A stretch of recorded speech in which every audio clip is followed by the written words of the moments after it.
Hi everyone, we are Initial Instinct and welcome to our channel. Today we will be discussing a few sports, their controversies and occurrences that have happened recently. And with us we have Owetu, who's going to be our guest speaker, joining us in our sport commentary. Thanks for having me. Oh, thank you for being here. So first up we have cricket news. So in the cricket news, I'll be talking about Virat Kohli reaching his 10,000 runs in T20 cricket, which makes him personally my GOAT, as I don't believe there's no one has ever reached 10,000 runs before. Yes. Yeah, personally I think he's one of the best. It was a well-deserved milestone award because I think he was quite relaxed. If you see his celebration in the 10,000 milestone, it was quite relaxed, and it kind of shows that he has more to achieve. He has more to achieve when it comes to cricket. So I think he's really one of the best cricket batsmen I've ever seen. Yeah, so I don't watch cricket personally, but I mean 10,000 runs seems like a lot. Oh yes. So, It's a lot. so I mean that sounds like an incredible milestone. So I think, Yeah, well, personally, man, he's one of the very few sportsmen that I actually look up to. His dedication to always improving his craft, is something that we can all look up to. So he's a very good cricketer and an all-round great guy. On the same topic, in the same game, Ashal Patel also got a hat-trick in cricket, which is 3 wickets in a row. And after the game, he also praised Virat Kohli, who is his captain, on his leadership. oh my goodness, that's so sweet. That's That's sweet, right? I definitely agree. Virat Kohli is definitely one of those guys in terms of his leadership position in helping young guys develop. He's very good at that. I think the only thing as a great cricket player that counts against him is that he never has won a championship in the IPL with RCB. Obviously now relinquishing the captaincy, standing down. But it doesn't take away from what he's achieved as a cricket player. It doesn't take away from what he's still going to achieve as he continues his career. So I look forward to that. Definitely. I believe they will win it eventually. Yeah. I mean, when you look at the players that they have, with RCB there, Virat Kohli, AB de Villiers, those are great players, only one team. I believe they will win it eventually. Okay, so, yes. And so next we're gonna have a discussion on Formula One. And our first topic is Lewis Hamilton's 100th victory at the Sochi Grand Prix 2 weeks ago. So, yeah. I mean, Vasily, I know you have some opinions on Hamilton. I might get attacked for this, I think we are going to She's always right. but I really don't think Hamilton is as good as he's hyped out to. Absolutely, I agree with Lizzie. I don't think Hamilton is as great as he is made out to be or hyped up. I just think he's been fortunate to have a really good team behind him Exactly. from day one. So, yeah. I think at the end of the day, you look at any great F1 driver from James Hunt, Niki Lauda, Ayrton Senna, who said that he drove with God in the car, as a tactic, to sort of scare his opponents, getting into obviously your Michael Schumacher's. Lewis Hamilton has really defied all odds and go above and beyond what they have achieved in their careers respectively. So I really believe in terms of when you look at the tangible results, no one can actually dispute of how great of a driver Lewis Hamilton is and what he has contributed to the sport of Formula One. Also, going back to Shannon's point, before Lewis Hamilton won the six titles that he won with Mercedes, he had only won one with McLaren, which made him then the youngest ever F1 champion, even though later that record was later broken by Sebastian Vettel. I mean, all credits to Lewis Hamilton, I think. But I mean, I feel like there's so many drivers who also won championships and, with teams who aren't really now the top. And I mean, back then, Mercedes wasn't as great as they are today. But onto what Alberto said, I mean, yes, great respect to him, and like you said, Senna he drove God in his car, but I mean, he died from a race, so, I mean, yeah, I guess. I mean, you can never expect someone to win a championship without good team behind him. You know, Yeah. he needs to have a good team behind him in order for them to win. So I think he deserves the credit. Well, I think that's why he's a 7-time world champion, because he's always had good teams behind him. I mean, he started with McLaren when he had his first, and now Mercedes, and he's what, the 7th time world champion. So I don't know. It's But good luck, Lewis. I hope you don't see this. Hasn't been unfortunate enough to have a big team behind him. So, yeah. Yeah. But then once again, the good teams, they only go for the best drivers. They don't go for the drivers which are weak or anything. So Yeah, I definitely agree. You know, drivers move from F3 into F2. From the car championships when they're driving around Europe, you know, Lewis Hamilton has consistently been the best from junior structures into the F3, F2 circuits, you know, so that leap into F1 sort of was just natural to him, and you sort of see it when he's sitting in a car, you see it when he's driving that, you know, this is what he was meant to do. That's fair. It's just also nice to see that now he has proper competition with not only the constructors with Red Bull, but also with Verstappen. So I think that's really also given him a pot to skate, because I think he hasn't really ever had the World Championship on his fingertips. And right now it's kind of, I mean, it's 50-50 to be fair. There's only like, what, 5 races left? yes. So, yeah. Okay, I wasn't done, but I think if we could go on with this debate forever. So let's just move on from that. Oh. And then, what do you guys think about Lando's mishap, where his team had called him in? And It's all down to inexperience. You know, when you haven't been in a position to sort of win your first ever race, he is 21 years old. yeah. He does have a good team behind him, so I do still believe that he has a lot of time to develop. He'll definitely learn from this.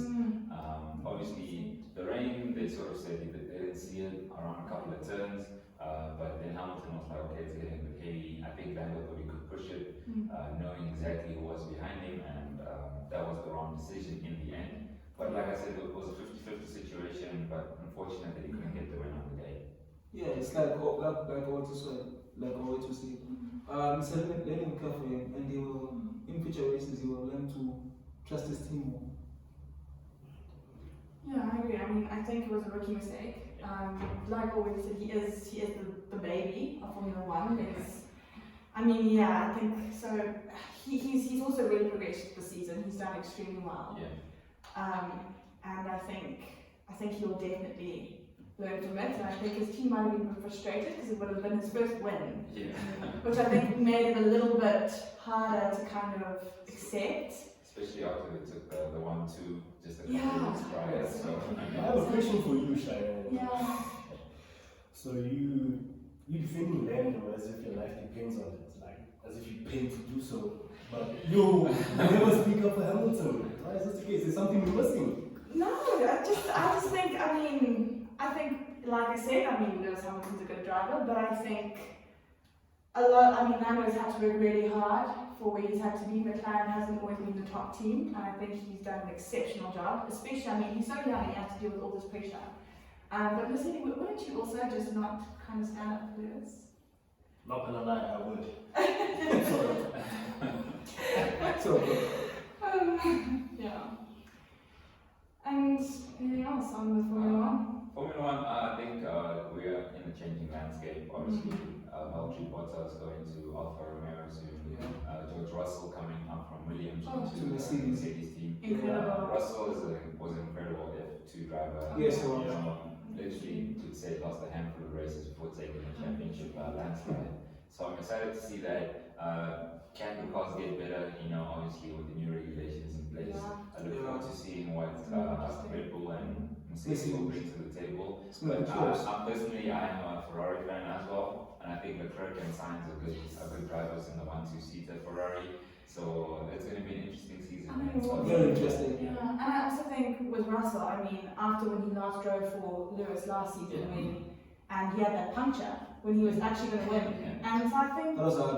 that was such hard luck. But I think it's going to be so awesome for Russell to be an official and not just reserve. And I think he's worked so hard. I'm excited for Ferrari, like I said, with all the car regulations and restrictions now and them being more or less the same. Now we can see who the GOAT is. Well, not really. Look at the championships. round. This debate is never gonna end. Yeah. Okay. Moving on to hockey. So, yeah. So presenting the Polygraphs Magic Skill Award, just for interest's sake, for those who don't know, Polygraphs is a brand for artificial turfs, and basically Polygraphs has been sponsoring hockey for many years. I think the first World Cup that had to involve hockey, they were the first ones, and since then they've just been loyal to hockey. Therefore, they came up or were given the rights to actually make this award, and yeah, that's what it's for. Okay. So, I mean, does it have to be for a goal, or is it just for tactical and technical play in general? How do they present or choose to? Well, according to Polygraphs, the most important part of the game is a goal.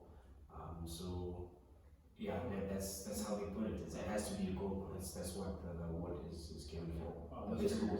So very interesting. So I have a question. Exactly who judges how good the skills are? That's actually an interesting question.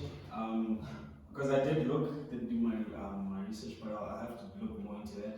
Because I can't exactly tell you who it is that works for Polygraphs that actually does that for you. But then they also have a voting system that gives people the rights to vote and then say, we think this is the best one. I think that's pretty cool. Well, that makes sense. Yeah. I feel like a lot of good goals are scored yearly. Yeah. I think particularly during the previous Olympics, Ireland had some very good goals scored in their group stages when they played. So I think also when you just look at certain aspects, a lot of teams score from penalty corners. The goals sort of look very similar. A lot of teams score from the long corners. Yeah. So I think those open play games or goals that come through, you beat a defender or two, you put it into the D, you have a stick in, because I think those are things that they look at. I also think fans just generally they vote for the goals they think are really good, and I think it gives them quite a headache, I believe. If you have 100 penalty corner goals, which one do you decide is the best? Yeah, so I think like professional side they would have their specific KPIs, Yes. their key performance indicators, which I think would determine more or Yes, less what exactly it is that yeah, you're looking how for in they terms go of about it. when, why the goals It's are really scored. interesting, I never heard of this award before. So, yeah. It's pretty cool. Interesting. Okay, and so guys, we are now going to chat about rugby, and this is, This is your debate.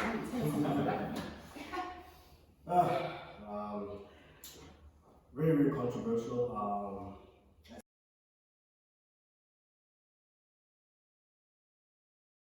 Moving on to rugby, Mercedes, this is your domain. Tell us about rugby. Man, on kind of very controversial note, the recently concluded rugby championship, which consists of New Zealand, South Africa, Australia, and Argentina, in a match between, as seen on the video, New Zealand and Australia, Jody Barrett, New Zealand win was sent off following upon first glance a very horrendous kick to the Australian wing's face, Marika Korobeti. And yeah, he was rightfully sent off, in my opinion. Yeah, as much as rugby is a physical sport, I believe that red card that I received, he was rightfully sent off. I like that you specifically stated it in your opinion. I feel that's one of the big things when it comes to rugby laws and the bylaws is that it's all about interpretation according to the referee. They are looking at promoting and improving player safety, but also believe in that particular context and in that video, he was in the air and just his landing mechanics as he was coming down. He had no idea that they were sort of in front of him. You can understand to say that, there's a guy that's around you, he's about to tackle you as you hit the ground. But I think in terms of landing, the knee just came out, the foot pressed out, and yeah, the player was just in that space. And unfortunate incident, red card, that's sort of how the steps were taken. The referees made the correct decision, but I feel like it shouldn't have gone further than that. I feel, for me, the kick wasn't really, upon close inspection, wasn't really much of a horrendous kick. But I think my problem just lies within the lack of consistency because we have similar. I remember when former, I think it's England wing, Paulo Odogu, in a club game for England, for the English league, he had a very similar scenario where he lifted his boot and his boot slightly scraped the face of the opposition player, the player running in.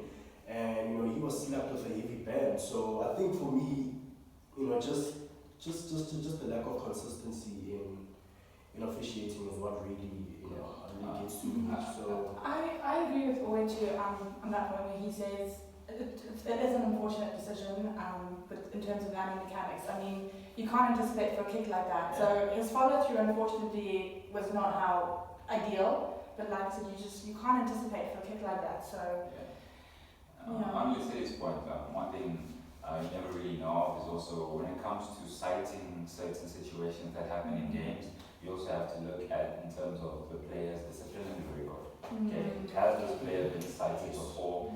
How often does he receive a red or yellow card?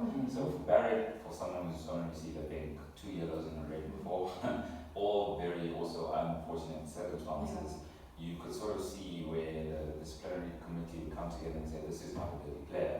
Well, in his case, it might have been, this is a repeated infringement, we have to take action.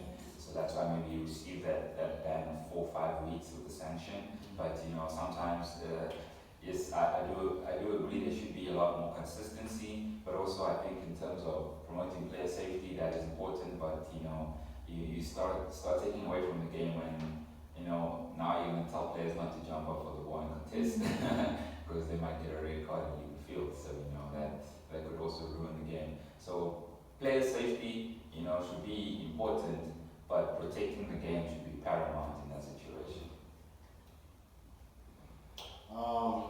And just moving on to something, just quite a topic of discussion. Former Springbok head coach Rassie Erasmus is currently under investigation from World Rugby over, this, as we have on the screen, this alleged rant, as everyone put it, of him, officiating, or poor officiating decisions from the first test between the Springboks and the British and Irish Lions. Now, they said, should they find Rassie guilty of disrespecting the integrity of the game, they're going to strip South Africa of their series win. Now, for me, it's a thing of, we all watched the series, and we all watched the rugby that transpired.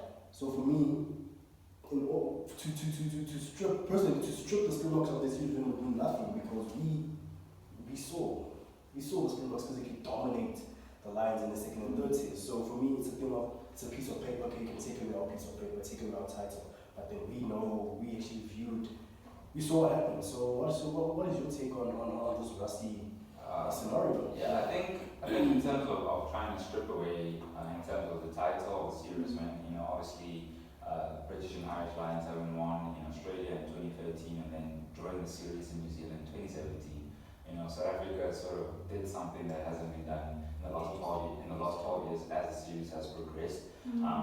I think they were outplayed in the first game, hence the loss, but they came out a lot better in the second and third game. Morning Stain obviously repeating 2009 heroics with the final minute kick winning the game. I think to strip the series, right, would be a very harsh sanction, but I also think it would be a case of World Rugby cracking down on just the integrity of really blowing an officiate of the game in that manner. You are nitpicking at every decision that he made. Some are very 50-50. Like we said, the bylaws, it's very difficult to make those sort of decisions, particularly in the heat of the moment. Yes. But now, that removes the unbiased opinion of referees moving forward. You see that your colleague got a 26-minute video of them just blasting him. You're going to be afraid. You're going to be sort of, It's going to change the dynamics. so you're going to touch grass and sort of how you try to officiate South Africa in particular, or games that they do play in. So I think stripping the title is a very harsh sanction, but I do believe that Rassie himself should be fined, and he should be sanctioned alone because it was an independent act. It wasn't directly involved to the series victory that South Africa achieved. Yes, I think just to close off on this topic, I actually agree with what you said about Rassie's rant, potentially influencing the way a referee officiates a game. It's similar to the World Cup. I remember in the first match, 2019 World Cup, the Springboks lost to the All Blacks, and Jerome Garcia, the French referee, was the referee of the match. Yeah. And he was also under a lot of scrutiny as to how he refereed the game. And it came to a point where he was named referee for the final between South Africa and England, and South Africa went on to win the match. So he was also put under a bit of a microscope as to hey man. Yeah, so I think it comes to the point of where he's not a bad referee. You can say, okay, the officiating was, it seemed to favor one team, or there were some decisions that were made if you go through the proper channels. I just think Rossi didn't do that. Jerome Garces was able to come into that final because he was the best referee at the time and ref a very good match that we enjoyed. Now, in terms of, you're looking at going future with the referee of the first test, it's going to be incredibly difficult for him. Going into a match in which South Africa plays, particularly after a release of the video like that. Alright. Very food for thought. Sound off in the comments and let us know what you guys think of these two controversies. Yeah. Moving on to our last topic, which is football. So speaking of milestones, Mo Salah has scored his 100th goal. Yeah, for Liverpool. Yeah. This happened in the game between Brentford, which is newly promoted word. Newly promoted team in the Premier League. Yes. And they're doing quite well. I think they're forced to be reckoned. They played quite well. I think they've shown their bravery. And as you can see in the background, those are the highlights of the game. And this is actually the 100th goal. I think this was disallowed. Yeah.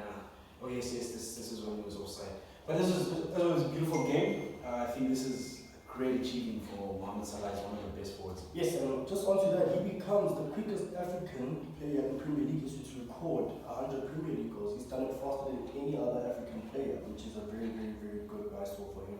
No. How good would you say Mohamed Salah is? According to me, no player in the Premier League on current form is better What than do you think, Mohamed Salah. Way Obviously, from what you said, I followed Brentford from their first match, the 2-0 victory over Arsenal, match week 1. It was a brilliant game. We didn't know what to expect. Big audience because fans were finally allowed back to full capacity in the stadium, and you could sort of feel that a newly promoted team playing one of the bigger teams in the Premier League and coming away with a victory. As a Chelsea fan, I never want to say this, but I do believe if Salah is able to keep this current form, he'd probably be the best African to have ever played in the league. So I think he is on path to being one of the best players we have seen play the game, and that's just beautiful to watch. He's very unproblematic. He goes about his business and he works hard, and that's what you like to see. A good role model for the kids, particularly. Good sportsmanship as well, nice team as well. Yeah. So it's very, very spectacular to watch. And what do you guys think about the UEFA Nations League? With the Mbappe story. Personally, just speaking about the game, Spain controlled the game well in the early stages, and everyone expected Spain to come into this game as heavy underdogs. But Spain controlled the game well, knocked the ball around, and finally got rewarded for their hard work and actually led 4 points in the match before just the relentlessness of France, coming back once and back with 2 goals from just the consistent Karim Benzema and the wonder kid Mbappe. So which unfortunately saw Spain just slip at the finish line. I think it was really disappointing for me personally, because I was really rooting for Spain to win this game. As a neutral football fan, I think I was heartbroken. I was heartbroken to see this happening. I think we've seen many times in football where, and especially in the biggest games, in heavy trophies, where officiating has really been inconsistent. Because just last week you'll see this becoming an offside, but the next week it's not. I don't know. I think I was really heartbroken. I think because the major controversy is that the fact that so many people felt Mbappe's goal should not have stood. But I think the rule states that the referee awarded the goal because apparently the rule states that because the Spanish player advanced in a position to actually try to play the ball, this automatically paid Kylian Mbappe onside, which is something I don't understand. But and thus the goal stood. So it's That's just the rule. But I mean, you can argue that in the same offside rule. The offside rule clearly states that if an attacker is in any unfair advantage, has any unfair advantage to actually scoring a goal, then they are ruled offside. If they are ahead of the defender, it's offside. There's no. That's what it says in the rules, but I don't know. Yeah, I think, obviously France then went on to be the first team to win a World Cup, Euro, and the Nations League. So, But I think particularly also the rule that does state, you want to have a player onside when it leaves the passing players. But yes. and I think that Hernandez had not played that pass yet as Mbappe was already in that offside position. So I really think in terms of having VAR brought into the game, because you're trying to cancel out these certain kind of mistakes. Actually, recently Arsene Wenger did come out and said that he expects at least in the next 2 years that we have offside technology automated, to remove sort of that human error from the aspect. But also now, if we remove human error, but the referee is still going to decide, even with the technology on his side, that the goal should stand. Now we get to the point of, do we have to alter the way in which the rules are understood, the way in which the rules are done, but if that, do we also ruin the spirit or the integrity of the game at the same way? So how do we protect the game, but also how do we make sure that teams don't get heartbreaking losses in the last minute?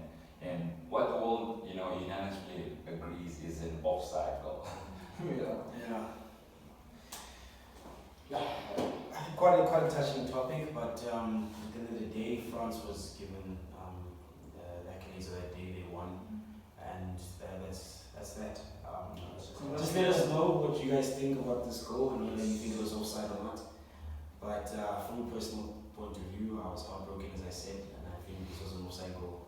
They should have gone into extra time, and football would have decided.